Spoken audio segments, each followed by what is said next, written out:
തേങ്ങ അരച്ച അയലക്കറി. അതിന് വേണ്ടി അയില ക്ലീൻ ചെയ്ത് വെച്ചു. ഇത് അരയ്ക്കാനുള്ളത് നല്ലൊരു കപ്പ് തേങ്ങ, coriander, Kashmir chilli, turmeric powder, പിന്നെ green chilli, curry leaf, salt, tamarind soak ചെയ്ത് വെച്ചിട്ടുണ്ട്, കോക്കനട്ട് ഓയിൽ, ഉള്ളി, കടുക്, മുളക്, പിന്നെ ഉലുവപ്പൊടിയും മുഴുവനായിട്ടുള്ള ഉലുവ. പുളി ഇതേപോലെ പിഴിഞ്ഞ് മാറ്റി വെച്ചു. ഒരു ചെറിയ ഉരുള പുളി വേണം. അത് നമുക്ക് തേങ്ങ ഇതേപോലെ അരച്ച് മാറ്റി വെക്കാം. ഒരു കലത്തിൽ ഫിഷൊക്കെ ഇട്ട് അരപ്പും ആവശ്യത്തിന് വെള്ളവും പിന്നെ പുളി പിഴിഞ്ഞത് ഒഴിച്ചിട്ട് ഇളക്കി സാൾട്ടും ആവശ്യത്തിനിട്ട് അടച്ചു വെച്ച് കുക്ക് ചെയ്യാം.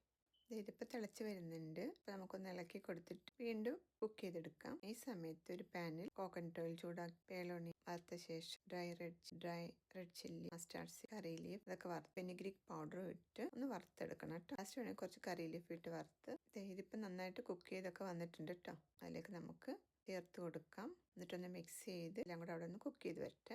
എരിവ് വേണം. കുറച്ച് coconut oil, spicy chilli powder, കുറച്ച് കറി ലീഫ് ഇട്ട് ചെറുതായിട്ടൊന്ന് വറുത്തിട്ട് അതിലേക്ക് ആഡ് ചെയ്ത് കൊടുത്താൽ ടേസ്റ്റി ആയിട്ടുള്ള അയലക്കറി റെഡി. വേണമെങ്കിൽ കുറച്ച് കറി ലീഫൊക്കെ ആഡ് ചെയ്യാം. അപ്പോൾ എല്ലാവരും ഈ റെസിപ്പി ട്രൈ ചെയ്ത് നോക്കുക ആൻഡ് എൻജോയ്.